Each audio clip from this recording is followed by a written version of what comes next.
अखिल गोगोई जी,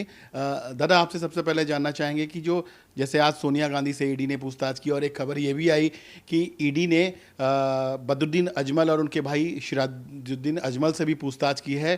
क्या रिएक्शन देना चाहेंगे आप? ইডি ইডি এতিয়া এটা ৰাজনৈতিক হাতিয়াৰ আমি সকলোৱে জানো কিন্তু বদৰুদ্দিন আজমলৰ ওপৰত ইডি লগোৱাৰ কথাটো তেওঁৰ এজন এমএলএ যি ধৰণে কৈছে এই কথাটো আমি আগতে কোনেও জনা নাছিলোঁ কিন্তু আমি সকলোৱে জানো যে বদৰুদ্দিন আজমল আৰু হিমন্ত বিশ্ব শৰ্মা তেওঁলোকে লগ লাগি আজি অসমত চৰকাৰ চলাই আছে আজি বিজেপি চৰকাৰখনত ৰাজ্যসভাতো ভোটদান কৰিছে এআইডিএফে আজি ৰাষ্ট্ৰপতি নিৰ্বাচনতো ভোটদান কৰিছে এআইডিএফে গতিকে মই নিজেও বিধায়ক হিচাপে দেখিছোঁ যে এআইডিএফৰ বিধায়কবিলাকে মোটামুটি বিজেপিৰ বিধায়কৰ নিচিনাকৈ থাকে চৰকাৰৰ লগত থাকে প্ৰত্যেকটো ক্ষেত্ৰতে চৰকাৰৰ পক্ষত থকা চৰকাৰৰ পক্ষত কথা কোৱা চৰকাৰৰ হৈ কথা কোৱা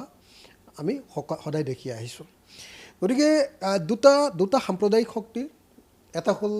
মুছলিম মৌলবাদী সাম্প্ৰদায়িক শক্তি আনটো হ'ল হিন্দু মৌলবাদী সাম্প্ৰদায়িক শক্তি দুইটা সাম্প্ৰদায়িক শক্তিয়ে ইটো আনটোৰ পৰিপূৰক ৰূপে কাম কৰি থাকে তো যদি বিজেপি থাকে তেতিয়াহ'লে এআইডিএফৰ কাৰণে ভাল হয় যদি এআইডিএফ থাকে তেতিয়াহ'লে সদায় বিজেপিৰ কাৰণে ভাল হয় গতিকে এআইডিএফক যদি ইডিয়ে যদি সঁচাকৈ সোধা পোছা কৰিছে এআইডিএফৰ মুৰব্বীক যদি সঁচাকৈ সোধা পোছা কৰিছে মই এইটো নাজানো ইতিমধ্যে সংবাদ মাধ্যমত প্ৰকাশ পাইছে তেতিয়াহ'লে তাৰ অৰ্থটো হ'ল যে তেওঁক এই যে ৰাজ্যসভাত ভোটদান কৰোৱা এই যে এবাৰ ৰাষ্ট্ৰপতিত ভোটদান কৰোৱা এই আটাইবিলাক কাম কৰাবৰ কাৰণে যিবিলাক প্ৰেছাৰ দিব লাগে সেই প্ৰেছাৰবিলাক দি থকা হৈছে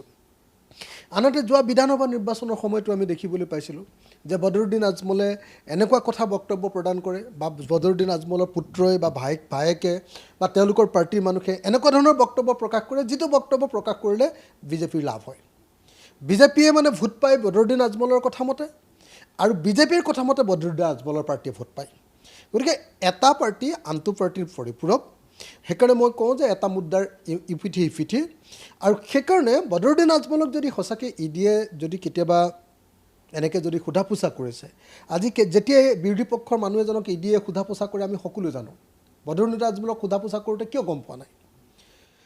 যদি গম পোৱা নাই তাৰ অৰ্থটোৱে হ'ল তাৰমানে বিজেপিয়েও সেইটো মনে মনে ৰাখিব খুজিছে গোপনে ৰাখিব খুজিছে মানে প্ৰেছাৰটো দিব খুজিছে কিন্তু সেইটো কথাটো বাহিৰত উলিয়াব খোজা নাই যাতে বিজেপিয়ে এআইডিএফক পূৰা কামত ব্যৱহাৰ কৰিব পাৰে আৰু আমি দেখি আছোঁ যে বিধানসভা নিৰ্বাচনতো এআইডিএফক কামত ব্যৱহাৰ কৰিলে তাৰপিছত আমি দেখিলোঁ যে ৰাজ্যসভাৰ নিৰ্বাচনতো তেওঁলোকে এআইডিএফক ব্যৱহাৰ কৰিলে এতিয়া আমি দেখিলোঁ যে ৰাষ্ট্ৰপতি নিৰ্বাচনতো এআইডিএফক ব্যৱহাৰ কৰিলে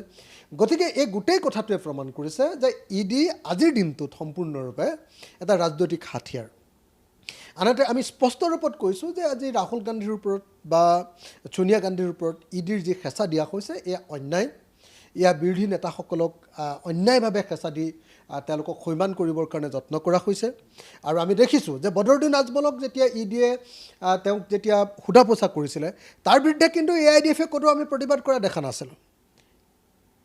এইটো তেওঁলোকৰ পাৰ্টীৰ মানুহে কৈছে যে বদৰুদ্দিন আজমলক ইডিয়ে সোধা পোছা কৰিছে কিন্তু যেতিয়া সোধা পোছা কৰিছিলে যদি কৰিছিলে সঁচাকৈ তাৰ বিৰুদ্ধে কিয় বদৰুদ্দিন আজমল পাৰ্টীয়ে এটা শব্দ কোৱা নাছিলে কিয় আজি বদৰুদ্দিন আজমলে সেই কথাটো তেতিয়াহ'লে লুকুৱাবৰ কাৰণে যত্ন কৰিছে তেওঁলোকৰ পাৰ্টীৰ মানুহে কৈছে যে এইটো কৰিছে আনহাতে কংগ্ৰেছক যেতিয়া আপুনি দেখিছোঁ যে ইডিয়ে যেতিয়া সোধা পোছা কৰিছে সেইটোক লৈ কিন্তু কংগ্ৰেছে এটা বিষয় কৰি লৈছে সেইটোৰ বিৰুদ্ধে প্ৰতিবাদ সাব্যস্ত কৰিছে গতিকে ডিফাৰেঞ্চটো সেইটোৱে আমি দেখিছোঁ যে ডিফাৰেঞ্চটো সেইটোৱে যে আজি কংগ্ৰেছৰ বিৰুদ্ধে বা অন্যান্য বিৰোধী শক্তিৰ বিৰুদ্ধে ইডিক ব্যৱহাৰ কৰা হৈছে তাৰ বিৰুদ্ধে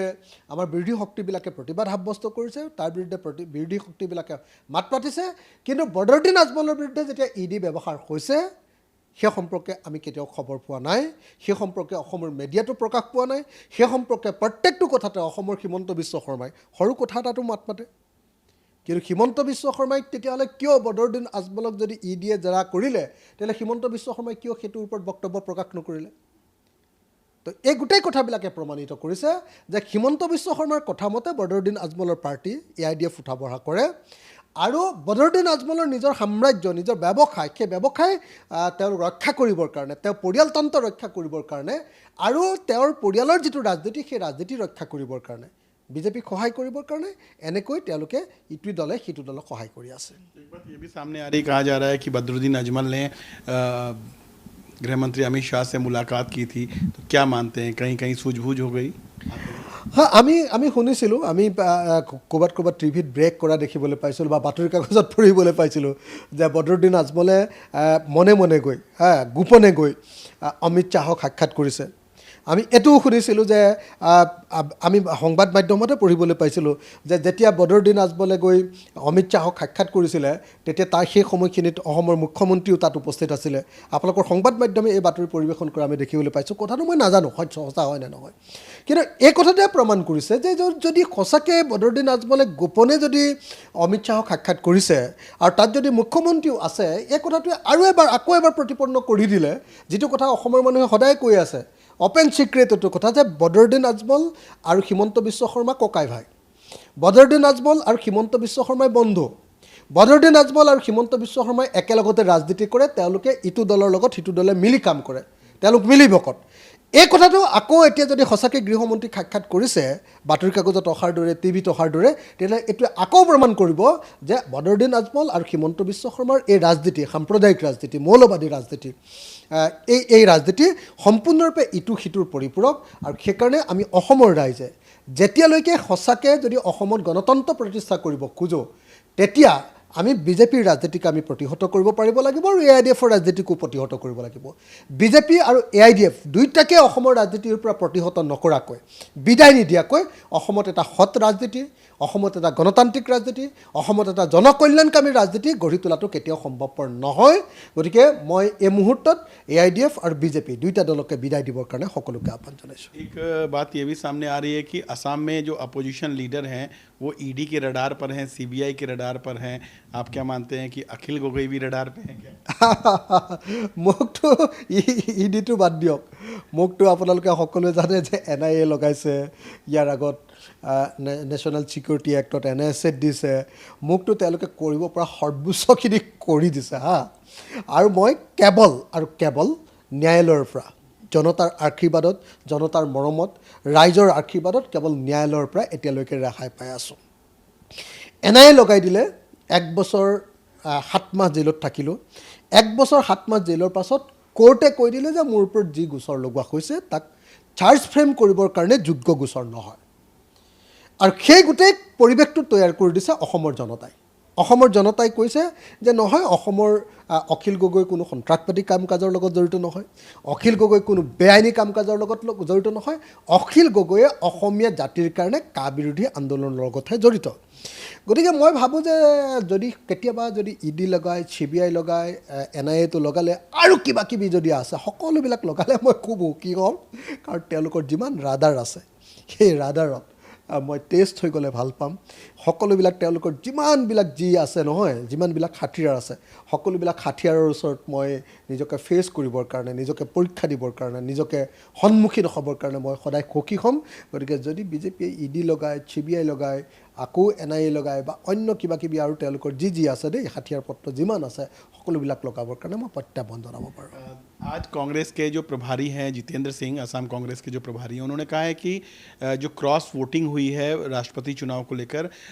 कम से कम 6 से 7 MLAs ने क्रॉस वोटिंग किया, उसके खिलाफ वो कार्रवाई करेंगे। मुख्यमंत्री जो हैं असम के हिमंत बिस्वा शर्मा, उन्होंने कहा था कि 15 से 16 वोट जो उनको कांग्रेस से मिले हैं राष्ट्रपति चुनाव में। तो आप क्या मानते हैं कि, और जितेंद्र सिंह ने बड़ा बयान दिया है, कहा है कि जो MLAs ने क्रॉस वोटिंग की है उनको पैसा दिया गया है, तो इसकी जांच होनी चाहिए। নিশ্চিতভাৱে মইতো ভাবোঁ যে কংগ্ৰেছ আৰু AIDFৰ ওপৰত অভিযোগ আহিছে আৰু আহিবই সেই দুটা পাৰ্টিৰ ওপৰত। কাৰণ যিহেতু সেই দুটা পাৰ্টি লগালেহে 22টা ভোট হোৱাটো সম্ভৱপৰ হয়। 22টা ভোটৰ যিহেতু ক্ৰছ ভোটিং হৈছে, গতিকে AIDF আৰু কংগ্ৰেছে যে ভোট দিছে সেইটো নিশ্চিন্ত, সেইটো একদম 100% খাটাং। যদি এটা পাৰ্টি সঁচাকৈ সৎ, যদি তেওঁলোকে সঁচাকৈ বিচাৰে যে তেওঁলোকে নিজৰ দলকহে ভোটদান কৰা উচিত, বেলেগ দলক ভোটদান কৰা উচিত নহয়, তেতিয়াহ'লে নিশ্চিতভাৱে কংগ্ৰেছ দলে তেওঁলোকৰ নিজৰ মানুহবিলাকৰ ওপৰত তদন্ত কৰোৱা উচিত। আজি AIDFে কংগ্ৰেছেতো অন্ততঃ তদন্ত কৰোৱাৰ কথা কৈছে, মুখলজ্জাৰ কাৰণেই হওক বা নিয়ম মাফিকেই হওক অন্ততঃ কংগ্ৰেছে আজিৰ দিনটোত কৈছে যে আমাৰ 6জন বা 7জন বা 8জন বা 12জন যেজনেই নাথাকক লাগিলে আমি তদন্ত কৰিম এই কথাটোতো অন্ততঃ কৈছে কিন্তু আশ্চৰ্যজনকভাৱে AIDFৰ পিনৰ পৰা এজনেও কোৱা নাই যে আমাৰ তদন্ত হ'ব লাগে AIDFৰ পিনৰ পৰা এজনেও কোৱা নাই যে তদন্ত সম্পূৰ্ণ তেওঁলোকৰ ওপৰতো হ'ব লাগে মইতো ভাবোঁ যে মোৰ ওপৰত যদি কাইলৈ অভিযোগ উঠে যদি কোনোবাই অভিযোগ কৰে ৰেছপন্সিবল কোনোবা মানুহে যদি মোৰ ওপৰত অভিযোগ কৰে তেতিয়াহ'লে মই কি কৰিম মই কোৰ্টলৈ যাম আৰু কোৰ্টলৈ গৈ ক'ম যে মোৰ ভোটটো অফেণ্ড কৰি দিব লাগে কোৰ্টত মোৰ ভোটটোত কোৰ্টত চাব পৰাৰ ব্যৱস্থা কৰি দিব লাগে যি মোৰ ওপৰত অভিযোগ কৰিছে মই তেওঁৰ ওপৰত মানহানিৰ গোচৰ তৰিম আৰু মই কোৰ্টক আহ্বান জনাম যে মোৰ ভোটটো কোৰ্টত চোৱাৰ কাৰণে ব্যৱস্থা কৰি দিব লাগে যাতে মই আচলতে কাক ভোট দিছোঁ সেই বস্তুটো মুকলি হৈ যায় সেইকাৰণে মই ভাবোঁ যে আজিৰ দিনটোত যদি সঁচাকৈ কংগ্ৰেছ দলৰ পৰা যদি ভোট দিয়া নাই বুলি ভাবে তেতিয়াহ'লে কংগ্ৰেছে প্ৰথম কামটো কৰিব লাগে যে তেওঁলোকে কোৰ্টক আবেদন কৰিব লাগে যে তেওঁলোকৰ কিমান মানুহেনো এইটো ভোট দিছে সেইখিনি তেওঁলোকৰ দলক চাবলৈ দিবৰ ব্যৱস্থা কৰিব লাগে AIDFেও যদি হট কোনোবা ৰাজনৈতিক নেতা AIDFত থাকিলেহেঁতেন তেওঁলোকেও ক'লেহেঁতেন যে নহয় আমাৰ দলৰ কোনে কোনে ভোট দিছে এইটো আমি চাব খোজোঁ আৰু তাৰ কাৰণে দৰকাৰ হ'লে আমি ন্যায়ালয়লৈ যাব খোজোঁ মোৰ ওপৰত যদি কোনোবাই কাইলৈ অভিযোগ কৰে যেনেকৈ ধৰক যোৱাবাৰ ৰাজ্যসভাৰ সময়ত অভিযোগ কৰিছিলে এজন MLA মই লগে লগে তেওঁক 100 কোটি টকাৰ মানহানি গোচৰ তৰি ক'লোঁ যে কোৰ্টত আপুনি এতিয়া চেলেঞ্জ কৰিছোঁ মই মোক কোৰ্টত প্ৰমাণ কৰি দিয়ক যে মই বেয়া ঠাইত ভোট দিছোঁ এই কথাটো আপুনি মোক কোৰ্টত প্ৰমাণ কৰি দিয়ক গতিকে যদি আজিৰ দিনটোত বিজেপি দলক এইবাৰ যদি ৰাষ্ট্ৰপতি নিৰ্বাচনত কংগ্ৰেছে ভোট দিয়া নাই বা AIDFে ভোট দিয়া নাই বুলি ভাবে তেতিয়াহ'লে তেওঁলোকে চেলেঞ্জ কৰা উচিত তেওঁলোকে কোৰ্টত চেলেঞ্জ কৰা উচিত মই হ'লেতো কোৰ্টত চেলেঞ্জ কৰিলোহেঁতেন আৰু মোৰ কাৰণে আটাইতকৈ ডাঙৰ কথা যে এজন বিধায়ক হিচাপে 126জন বিধায়কৰ ভিতৰত ময়ো এজন বিধায়ক যিখন বিধানসভাত 22টা ভোট এনেকৈ বিক্ৰী হয় সেই বিধানসভাখনত কিমান লজ্জাৰে সৈতে থাকিব লাগিব নিজেই মই ভাবি নাপাওঁ আজিৰ দিনটোত মোৰ কাৰণে আটাইতকৈ ডাঙৰ কথাটো হ'ল যদি কোনোবাই অভিযোগো কৰে তাৰপিছত মই মূৰ তুলি থিয় হ'ম কেনেকৈ এই প্ৰশ্নটো মোৰ কাৰণে আছে আজি কংগ্ৰেছৰ ওপৰত এনেকুৱা ধৰণৰ অভিযোগ আহিছে কংগ্ৰেছে চিৰিয়াছলি বিষয়টো ল'ব লাগে তেওঁলোকে থৰো এনকুৱাৰী কৰিব লাগে মইতো ভাবোঁ যে এই গোটেই বিষয়টো তেওঁলোকে কোৰ্টলৈ লৈ গৈ কোৰ্টৰ জৰিয়তে গোটেই কাৰ কোনে ক'ত ভোট দিছে সেই ভোটটো চোৱাৰ ব্যৱস্থা কৰিব লাগে ভোটটো চোৱাৰ ব্যৱস্থা কৰি যি আচলতে বিজেপিক ভোট দিছে তেওঁলোকক সম্পূৰ্ণৰূপে দলৰ পৰা ছাটাই কৰি দিয়াৰ ব্যৱস্থা গ্ৰহণ কৰিব লাগে মই এই মুহূৰ্তত কংগ্ৰেছ দলক আহ্বান জনাম বিশেষকৈ কংগ্ৰেছ দলক AIDF দলকতো আহ্বান জনাই লাভেই নাই তেওঁলোকতো দালালৰ পাৰ্টি এটা তেওঁলোকতো হিমন্ত বিশ্ব শৰ্মাৰ ব্যক্তিগত কোম্পানীৰ পাৰ্টি এটা তেওঁলোকেতো বিজেপিৰ আচলতে AIDF দলটো বিজেপিৰ বি টিমটো সকলোৱে আমি জানোৱেই গতিকে AIDFক আহ্বান জনাই লাভ নাই কংগ্ৰেছ দলক অন্ততঃ ভাৰতবৰ্ষৰ এটা ডাঙৰ দল হিচাপে পুৰণি দল হিচাপে আমি কংগ্ৰেছ দলক আহ্বান জনাইছোঁ যে তেওঁলোকে গোটেই বিষয়টো কোৰ্টলৈ লৈ যাওক আৰু কোনে কোনে ভোট দিছে কোৰ্টত তেওঁলোকে বিষয়টো উলিয়াই আনক एक सवाल ये भी है आपने बहुत बड़ी बात कही कि अगर 126 MLAs की विधानसभा में 22 वोट क्रॉस वोटिंग होती है तो ये एक बड़ा सवाल है लोकतंत्र पर तो अगर कांग्रेस या AIDF कोर्ट नहीं जाती है तो क्या अखिल गोगोई कोर्ट जाएंगे ताकि जो क्लीन पॉलिटिक्स का एक उदाहरण सामने आए নহয় আচলতে এইটো ক্ষেত্ৰত কোৰ্টলৈ যাব লাগিব নিজে পাৰ্টিটো যিটো পাৰ্টিয়ে মানে অভিযোগ আহিছে যাৰ পাৰ্টিৰ ওপৰত তেওঁলোকে আবেদন কৰিলে কোৰ্টে হয়তো চাবলৈ দিব কিন্তু